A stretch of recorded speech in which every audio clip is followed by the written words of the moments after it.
കുട്ടികളുടെ ഹൃദയത്തെ എങ്ങനെ രക്ഷിതാക്കൾക്ക് കയ്യിലെടുക്കാൻ പറ്റും? അതിന് നമ്മൾ ആഗ്രഹിക്കുന്ന കുറച്ച് പ്രധാനപ്പെട്ട സമയങ്ങളുണ്ട്.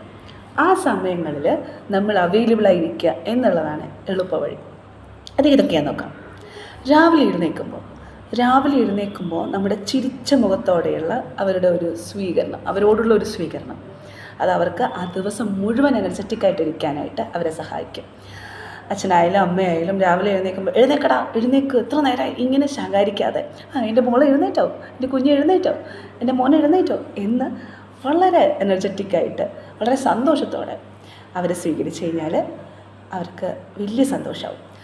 രണ്ടാമത്, അതേപോലെ അവർ ഉറങ്ങാൻ പോകുമ്പോൾ ഒന്ന് പോയി കിടന്ന് ഉറങ്ങുമോ, എത്ര നേരമായി ടി വി കാണുന്നു എന്നുള്ള ഒരു ദേഷ്യത്തോടു കൂടി അവരെ ഒരു മൂഡ് ഓഫ് ആക്കിയിട്ട് ഉറക്കാൻ വിടരുത് ഒരിക്കലും.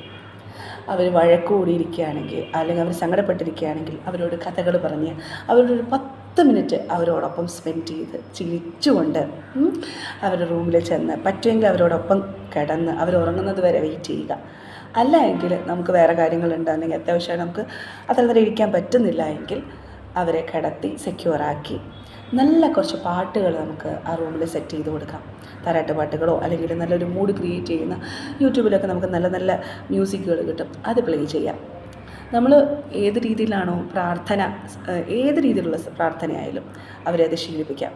അന്നത്തെ ദിവസത്തിന് നന്ദി പറയാൻ വേണ്ടി, അവർക്ക് ലഭിച്ച നന്മകൾക്ക് നന്ദി പറയാൻ വേണ്ടി ശീലിപ്പിക്കുക. എന്നിട്ട് അവരെ ഉറക്കുക, അവരോടൊപ്പം സ്പെൻഡ് ചെയ്ത് അവരുടെ കൂടെ ഉണ്ട്. ഏതവസരങ്ങളിലും അച്ഛനുണ്ട്, അല്ലെങ്കിൽ അമ്മയുണ്ട്, അല്ലെങ്കിൽ ഉമ്മയുണ്ട്, വാപ്പയുണ്ട്, അപ്പനുണ്ട്, അമ്മയുണ്ട് എന്നുള്ളൊരു സപ്പോർട്ട് കൊടുത്ത് അവരെ ഉറക്കുക. അത് കഴിഞ്ഞ് വേറെയുള്ള കാര്യം എന്താണെന്ന് വെച്ച് കഴിഞ്ഞാൽ, അവർ സ്കൂളിൽ പോകാൻ പറ്റുന്ന സമയത്ത് ചിലപ്പോൾ നമുക്കുണ്ടാവാൻ പറ്റിയെന്ന് വരില്ല. അല്ലെങ്കിൽ നമ്മൾ ജോലിക്ക് പോകുന്നവരാണെങ്കിൽ ജോലിക്ക് പോകുന്ന സമയത്ത് സ്കൂളിൽ പോകാൻ വേണ്ടി നിൽക്കുന്ന കുഞ്ഞുങ്ങളോടത്ത് ശാന്തമായി ആ ദിവസത്തേക്ക് വേണ്ടിയിട്ടുള്ള നന്നായിരിക്കുക, നന്നായി പഠിക്കണം കേട്ടോ, നല്ല മക്കളാണല്ലോ അല്ലേ എന്നൊക്കെ പറഞ്ഞ് അവർക്കൊരു അഷ്യൂറൻസ് കൊടുത്ത്, അമ്മ പോയിട്ട് അല്ല അച്ഛൻ പോയിട്ട് വരാം, ഒരു ഉമ്മയൊക്കെ കൊടുത്ത് ഒരു ഹഗ് ചെയ്തിട്ട് നമുക്കവരെ വിടാം. അല്ല സ്കൂളിൽ പോകുന്ന സമയത്ത് ചെയ്യാൻ പറ്റുമെങ്കിൽ അങ്ങനെ ചെയ്യാം. പിന്നെ അടുത്ത് ചെയ്യാൻ പറ്റുന്ന അതേപോലെ അവർ തിരിച്ചു വരുന്ന സമയത്ത് വേഗം ഡ്രസ്സ് മാറ്റി, ബാഗ് അവിടെ വയ്ക്കുക, ട്യൂഷന് പോകും, അങ്ങനെ പറയാതെ ഒരു 10 മിനിറ്റ് അവരോടൊപ്പം നിന്ന് അവരെ കേട്ട് അവരുടെ സങ്കടങ്ങൾ, അവരുടെ സന്തോഷങ്ങൾ, അത്ഭുതങ്ങൾ, അവർ കണ്ട കാഴ്ചയെപ്പറ്റി, അല്ലെങ്കിൽ അവരും കൂട്ടുകാരും തമ്മിലുണ്ടായ ഒരു കുഞ്ഞു വഴക്കിൻ്റെ പരാതിയെക്കുറിച്ച് ഇതൊക്കെ ക്ഷമയോടെ കേട്ട് അവരോടൊപ്പം നിൽക്കുക. അത് കഴിഞ്ഞ് സ്കൂളിൽ അവർക്ക് വേറെ ഏതെങ്കിലും ഒരു പരിപാടി, ഒരു കുഞ്ഞ് ഇവൻ്റ് ആയിക്കോട്ടെ, അവർ പങ്കെടുക്കുന്ന ഒരു ചെറിയ മത്സരമാണെങ്കിൽ കൂടെ അതിൽ അച്ഛനും അമ്മയും പങ്കെടുക്കാൻ വേണ്ടി ശ്രമിക്കുക. അല്ലെങ്കിൽ ഒരാൾ നിർബന്ധമായിട്ടും പങ്കെടുക്കുക. എന്നിട്ട് ആ കുഞ്ഞ് അതിൽ വിൻ ചെയ്തില്ലെങ്കിൽ കൂടി നിനക്ക് ഇന്നല്ല നാളെ വിൻ ചെയ്യാൻ പറ്റുമെന്നവന് അല്ലെങ്കിൽ അവൾക്ക് അഷ്യൂർ ചെയ്യുക. അതവൻ നേടിയിരിക്കും, അല്ലെങ്കിൽ അവളത് നേടിയിരിക്കുന്ന കാര്യം ഉറപ്പാണ്. ഓരോ വഴിയിലും തൻ്റെ അച്ഛൻ അല്ലെങ്കിൽ അമ്മ, തൻ്റെ പാരൻ്റ് അവൻ്റെ കൂടെയുണ്ട്, അവളുടെ കൂടെയുണ്ട് എന്നുള്ള അഷ്യൂറൻസ് കൊടുക്കുകയും അത് നമ്മൾ പ്രവർത്തിച്ച് കാണിക്കുകയും ചെയ്യാം.